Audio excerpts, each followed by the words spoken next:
ചിലർ personal photos അയച്ചായിരുന്നു. പെണ്ണുങ്ങൾക്ക് ഇത് കാണാൻ ഭയങ്കര ഇഷ്ടമാണ്. അവരുടെ ഫോട്ടോ എടുത്ത് നമുക്ക് അയച്ചിരുന്നു.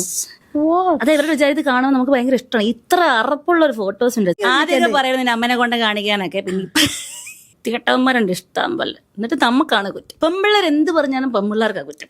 നീയൊക്കെ ഇങ്ങനെ നടക്കുന്നോണ്ടല്ലേ അവൻ കാണിച്ചതെന്ന് ചോദിക്കും. നിന്നെ അത് കാണാൻ വേണ്ടിയിട്ടല്ല ഞാൻ അങ്ങനെ നടക്കുന്നത്. ഞാൻ ഹോട്ടാണെന്ന് വിചാരിച്ച് ചെയ്യുന്നതല്ല. ഇപ്പൊ ഒരു ഡ്രസ്സ് ഫോട്ടോഷൂട്ട് കഴിയുമ്പോ ഹോട്ട് ആവുന്നതാണ്. തിരിച്ചാണ്. അതായത് ഒരു ഡ്രസ്സ് കാണും. ഇപ്പൊ ഈ ഡ്രസ്സ് തന്നെ നോക്ക്, ഇത് കാണുമ്പോ നമുക്ക് ഇഷ്ടപ്പെട്ടു, മേടിക്കുന്നു, അപ്പൊ ഇത് ഇട്ടോണ്ട് വരുന്നു. അങ്ങനെ അല്ല, അങ്ങനെ തന്നെയാണ് അതും ചെയ്യുന്നത്. പക്ഷെ നല്ല ഒന്നാന്തരം സാരി കൊടുത്തൊക്കെ ഫോട്ടോ ഇട്ടിട്ടുണ്ട്. പക്ഷെ നമ്മുടെ ആൾക്കാർക്ക് ഒന്നും വേണ്ട. അവർക്ക് ഇതിനോട് താല്പര്യം. അപ്പൊ ആരുടെ തെറ്റാ? അപ്പൊ അവരുടെ തെറ്റാണ്. ഓഫ്കോഴ്സ് നിങ്ങൾക്ക് അതാണ് താല്പര്യം, അതുകൊണ്ടാണ് അങ്ങനെ തോന്നുന്നത്. സാരി കൊടുത്തു ഇഷ്ടംപോലെ, ഞാൻ എല്ലാത്തിനും കോസ്റ്റ്യൂംസ് ഇടാറുണ്ട്.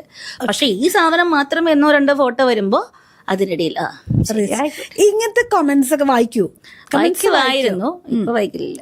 വായിച്ചു കഴിയുമ്പോ അത് ഇങ്ങനെ അത് ഇല്ല, കുറെയൊക്കെ മെന്റലി എഫക്ട് ചെയ്തിട്ടുണ്ട്. കാരണം നമ്മൾ സാധാരണ മനുഷ്യരല്ല. അല്ലാണ്ട് ധ്യാനം കഴിഞ്ഞ് വന്നാലും ചില വെള്ളമടിക്കാൻ പോകുമ്പോൾ കൊണ്ടുവിടത്തില്ലേ, കൊണ്ടുവിട്ട് തിരിച്ചു വന്നാലും ബാറ് കാണുമ്പോൾ കുടിക്കാൻ തോന്നുമല്ലോ. അതുപോലെ നമ്മൾ എത്ര സംഭവം ഓക്കെ മൈൻഡ് ചെയ്യില്ല എന്ന് പറഞ്ഞാൽ ഇന്ന് കാണുമ്പോ പോയി. പിന്നെ കുറച്ച് സമയം തന്നെ ശരിയാവും. പക്ഷെ ഇപ്പൊ കുറെയൊക്കെ കുറച്ച് ബെറ്റർ ആയിട്ടുണ്ട്. ഞാനത് ഓക്കെ സ്ട്രോങ് നമ്മൾ ഫേസ് ചെയ്യണം. തളരരുത് രാമൻകുട്ടി, തളരരുത്.